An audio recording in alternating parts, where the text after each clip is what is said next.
জানিয়ে দিব এই মুহূর্তে আমাদের হাতে এসেছে বাংলাদেশের গুরুত্বপূর্ণ আপডেট সংবাদের শিরোনাম। শুরুতেই থাকছে একটি চাঞ্চল্যকর প্রতিবেদন। ট্রাম্পের প্রত্যাবর্তনে কি পাল্টে যাচ্ছে বাংলাদেশের ক্ষমতার সমীকরণ? ওয়াশিংটনের নীরব কূটনীতি, দিল্লির ভূমিকা ও শেখ হাসিনা রাজনীতিতে ফেরার জল্পনায় চাপে পড়েছে এবার ইউনূস সরকার।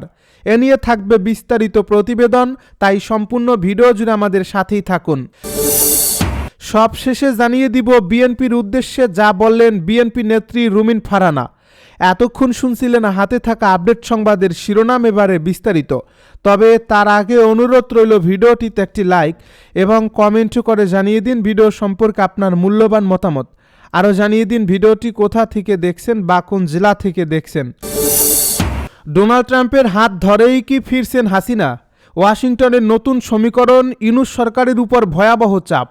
বিশ্ব রাজনীতির দাবার বোর্ডে আবারও বড় চাল দিলেন ডোনাল্ড ট্রাম্প। 2025 সালের 20 জানুয়ারি দ্বিতীয় মেয়াদে হোয়াইট হাউসে শপথ নেওয়ার পর থেকেই তার প্রতিটি সিদ্ধান্ত, প্রতিটি বক্তব্য আন্তর্জাতিক রাজনীতিতে ঢেউ তুলছে।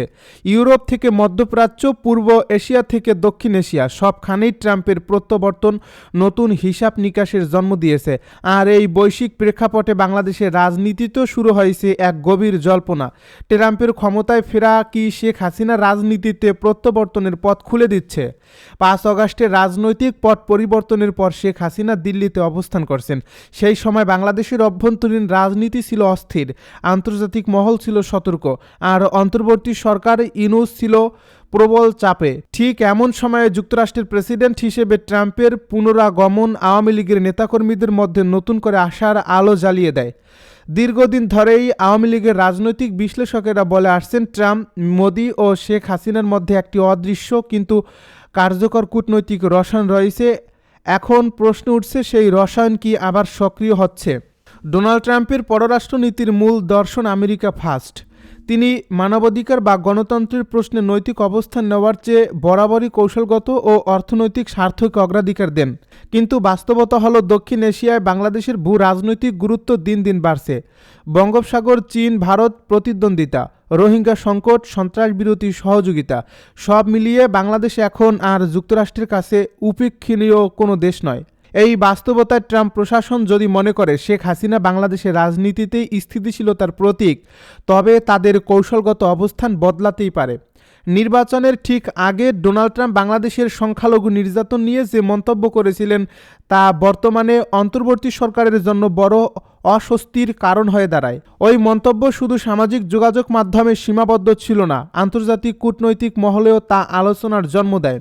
অনেক বিশ্লেষকের মতে ওই বক্তব্যের মাধ্যমে ট্রাম্প প্রশাসন একটি বার্তা দিয়েছিল, বাংলাদেশের অভ্যন্তরীণ রাজনৈতিক পরিস্থিতি তারা নিবিড়ভাবে পর্যবেক্ষণ করছে।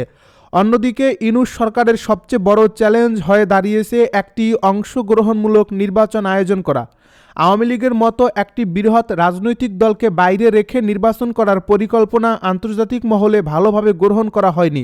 ইউরোপীয় ইউনিয়ন, যুক্তরাষ্ট্র ও অন্যান্য পশ্চিমা শক্তি বারবার জোর দিয়েছে, সব বড় রাজনৈতিক দলের অংশগ্রহণ ছাড়া নির্বাচন বিশ্বাসযোগ্য হবে না। এই চাপের মধ্যেই আওয়ামী লীগের ভেতরে আলোচনা শুরু হয়েছে, ট্রাম্প প্রশাসন কি নির্বাচনের আগে ইউনূস সরকারের উপর আরও শক্ত চাপ প্রয়োগ করবে? শেখ হাসিনা ও নরেন্দ্র মোদীর সম্পর্ক বহুদিনের পরীক্ষিত। নিরাপত্তা, বাণিজ্য ও আঞ্চলিক রাজনীতিতে এই সম্পর্ক বরাবরই শক্ত অবস্থানে ছিল। ট্রাম্পের সঙ্গেও মোদীর ব্যক্তিগত সম্পর্ক বিশ্বজুড়ে আলোচিত। এই ত্রিভুজ সম্পর্ক ট্রাম্প, মোদি, হাসিনা বাংলাদেশের রাজনীতিতে নতুন সমীকরণের জন্ম দিতে পারে বলে মনে করছেন অনেক কূটনৈতিক। দিল্লির কৌশলগত স্বার্থ এখানে গুরুত্বপূর্ণ। ভারত চায় না বাংলাদেশের দীর্ঘমেয়াদী রাজনৈতিক অস্থিরতা তৈরি হোক। সেই অস্থিরতা আঞ্চলিক নিরাপত্তা ও অর্থনৈতিক প্রবাহে নেতিবাচক প্রভাব ফেলতে পারে। তবে এখানেই প্রশ্ন ওঠে, ডোনাল্ড ট্রাম্প কি সরাসরি কোনো সার্বভৌম দেশের ক্ষমতায় কাউকে বসাতে চাইবেন? ইতিহাস বলে ট্রাম্প সরাসরি হস্তক্ষেপের চেয়ে পরোক্ষ চাপ ও দর কষাকষিতে বেশি বিশ্বাসী। অর্থনৈতিক নিষেধাজ্ঞা, ভিসা নীতি, কূটনৈতিক বার্তা, এই সবই তার পছন্দের অস্ত্র। বাংলাদেশের ক্ষেত্রেও হয়তো তেমন কিছুই দেখা যেতে পারে, অর্থাৎ শেখ হাসিনাকে সরাসরি ক্ষমতায় বসানো নয়, বরং এমন একটি রাজনৈতিক পরিবেশ তৈরি করা যেখানে তার দেশে ফেরা ও রাজনীতিতে সক্রিয় হওয়া সম্ভব হয়। আওয়ামী লীগের অভ্যন্তরীণ সূত্রগুলো বলছে, তারা 2026 সালের নির্বাচনের আগেই বড় কোনো আন্তর্জাতিক কূটনৈতিক বার্তার অপেক্ষায় আছে। সেই বার্তা যদি আসে ওয়াশিংটন থেকে, তাহলে দেশের রাজনৈতিক মাঠ দ্রুত বদলে যেতে পারে। ইনুস সরকার তখন দ্বিমুখী চাপে পড়বে। একদিকে অভ্যন্তরীণ বিরোধিতা, অন্যদিকে আন্তর্জাতিক মহলের কঠোর অবস্থান। তবে এই পুরো বিষয়টিকে একপাক্ষিকভাবে দেখলে ভুল হবে। যুক্তরাষ্ট্রের ভেতরেও ট্রাম্পের নীতির বিরোধিতা আছে। কংগ্রেস, মানবাধিকার সংগঠন ও মিডিয়া একটি বড় অংশ। বাংলাদেশের গণতন্ত্র ও মানবাধিকার পরিস্থিতি নিয়ে সোচ্চার তারা শেখ হাসিনার অতীত শাসনামলের নানা বিতর্কিত বিষয় সামনে আনতে পারে, যার ফলে ট্রাম্প প্রশাসনের জন্য বিষয়টি সহজ হবে না। তারপরও বাস্তবতা হলো, আন্তর্জাতিক রাজনীতিতে নৈতিকতার চেয়ে স্বার্থই শেষ কথা। যদি যুক্তরাষ্ট্র মনে করে বাংলাদেশে তাদের কৌশলগত স্বার্থ রক্ষায় একটি শক্তিশালী ও পরিচিত নেতৃত্ব দরকার, তবে তারা সেই পথেই হাঁটবে। সেই ক্ষেত্রে শেখ হাসিনার রাজনীতিতে প্রত্যাবর্তন আর অসম্ভব কোনো বিষয় থাকবে না।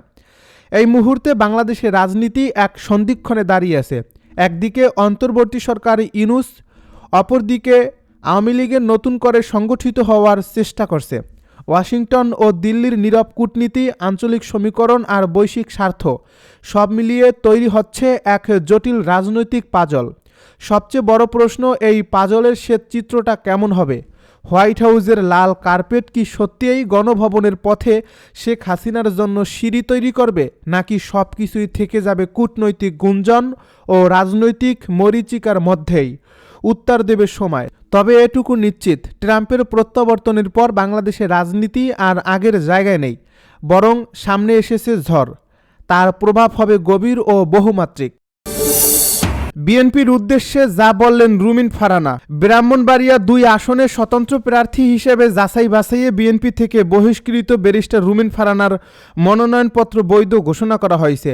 শুক্রবার দুপুরে যাচাই বাছাই শেষে জেলা প্রশাসক ও রিটার্নিং কর্মকর্তা শারমিন আক্তার জাহান তার মনোনয়নপত্রটি বৈধ ঘোষণা করেন। রুমিন ফারহানা ছাড়াও এই আসনে দাখিল করা 11 প্রার্থীর সবার মনোনয়নপত্র যাচাই বাছাইয়ে বৈধ ঘোষণা করা হয়েছে। ব্যারিস্টার রুমিন ফারহানা সাংবাদিকদেরকে বলেন, মনোনয়ন না দেওয়ায় দলের প্রতি কোনো কষ্ট বা ক্ষোভ নেই। দলের যখন দুঃসময় ছিল তখন বেগম খালেদা জিয়া নেতৃত্বে ছিলেন। তিনি আমাকে যে দায়িত্ব দিয়েছেন সেটা আমাকে সময় দেখা গেছে আমার বয়স এবং রাজনৈতিক অভিজ্ঞতার চেয়ে অনেক বড়। সেই দায়িত্ব আমি অক্ষরে অক্ষরে পালন করার সর্বোচ্চ চেষ্টা করেছি। তিনি বলেন, আপনারা দেখেছেন যখন 2018 সালের সংসদে 2019 সাল থেকে আমি জয়েন করি এবং সেখানে আমার ভূমিকা কী ছিল। দল যখন 2022 সালের ডিসেম্বরে আমাকে পদত্যাগ করতে বলে, আমি এক মুহূর্ত চিন্তা করিনি। যখন বলছে আমি সেই মুহূর্তেই পদত্যাগ করেছি। এরপরও দল যদি মনে করে নতুন নেতৃত্ব, তাকে আমি স্বাগত জানাই। দল যদি মনে করে যে আমার সেবার আর প্রয়োজন নেই, ঠিক আছে, আমি আমার রাজনীতি চালিয়ে যাব। তিনি আরও বলেন, কিছু কিছু জায়গায় আমার কর্মীদের বলা হচ্ছে যে তাদের উপরে হয়তো মামলা দেওয়া হবে। আমি বলেছি, এরকম কিছু হলে নিশ্চয়ই প্রশাসনকে আমি সেটা জানাবো। যদি এমন কিছু হয় সেটা আমার নির্বাচনে প্রভাব ফেলবে এবং নেতাকর্মীদের নিরাপত্তাকে বিঘ্নিত করবে, তাৎক্ষণিক আমি ব্যবস্থা নেব। উল্লেখ্য, জোটগত সমঝোতার অংশ হিসেবে ব্রাহ্মণবাড়িয়া 2 আসনটি জমিয়তে উলামায়ে ইসলাম বাংলাদেশের সহ সভাপতি জুনায়েদ আল হাবিবকে ছেড়ে দেয় বিএনপি।